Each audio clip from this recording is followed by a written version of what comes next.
La facture totale d'énergie pour la ville de Noisy-le-Grand s'élève à peu près pour 2022, avec les hausses qu'on a indiquées, à 5 millions d'euros. Environ 400 000 euros pour l'eau, 4 millions pour l'électricité, 150 000 euros pour le gaz et les combustibles et 300 000 euros de carburant. Ça représente grosso modo 16% du budget général de fonctionnement hors personnel. C'est donc la deuxième plus grosse dépense pour la ville. Et vu la hausse des tarifs du gaz et l'électricité sur les marchés, on imagine facilement que si on a eu 5 millions d'euros en 2022, on peut tabler sur 1 ou 2 millions de plus l'année prochaine. Alors face à cette situation, certaines villes ont pris des décisions et ont adopté des plans de sobriété. Alors certaines grosses villes, par exemple Paris, Lille, Toulon, Metz, Clermont-Ferrand, ici les Moulineaux, vous pourrez les consulter sur Internet, en ont publié. Mais aussi des plus petites villes, Piriac-sur-Mer, 2000 habitants en Loire-Atlantique, Le Solaire, 8000 habitants dans les Pyrénées-Orientales, et Quirol, 105 000 habitants dans l'Isère. Et ces villes, donc, comme des milliers d'autres, ont décidé de travailler sur un plan de sobriété énergétique, pas Noisy.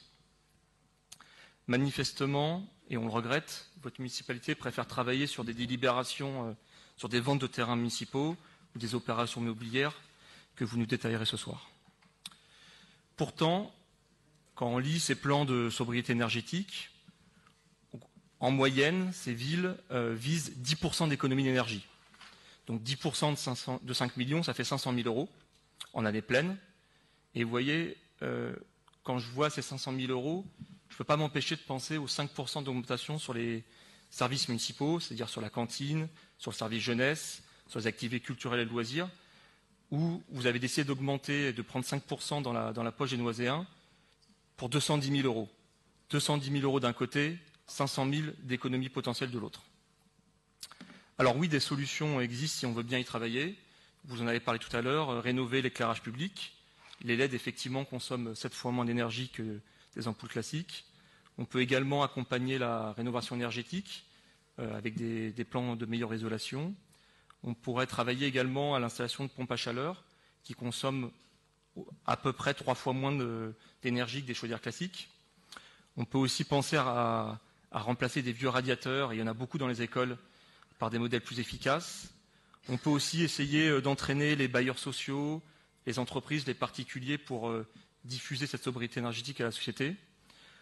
On peut aussi aller, soyons fous, créer de l'énergie, peut-être réfléchir à l'installation de panneaux photovoltaïques. On peut aussi réfléchir à des plans de mobilité pour les agents communaux et peut-être pourquoi pas passer aux véhicules bio-GNV. Vous le savez, Noisy-le-Grand et la municipalité en 2018 avait accompagné ce projet, bénéficie d'une des rares stations bio-GNV d'Île-de-France. Je ne comprends pas pourquoi on ne l'utilise pas pour les véhicules municipaux. Et puis on pourrait aussi également intégrer dans le futur PLU des mesures pour lutter contre le réchauffement climatique en préservant les îlots de fraîcheur. Et vous imaginez que je pense au Boileau Lumière en disant ça. Donc voilà, des solutions existent, il y a vraiment des efforts à faire. Il faut que la ville donne l'exemple. Vous en avez parlé tout à l'heure, c'est vraiment intolérable de passer à minuit et de voir des ailes entières de la mairie allumées. On ne peut plus le tolérer. On trouve aussi que c'est encore pas acceptable d'avoir 800 000 euros de frais d'impression, de publication, d'affranchissement, alors qu'on est en 2022 et que beaucoup de correspondances peuvent être faites par voie numérique. Donc voilà, vous avez du travail et on espère effectivement qu'au prochain conseil municipal, vous pourrez corriger tir et nous présenter un véritable rapport sur ce sujet. Au travail.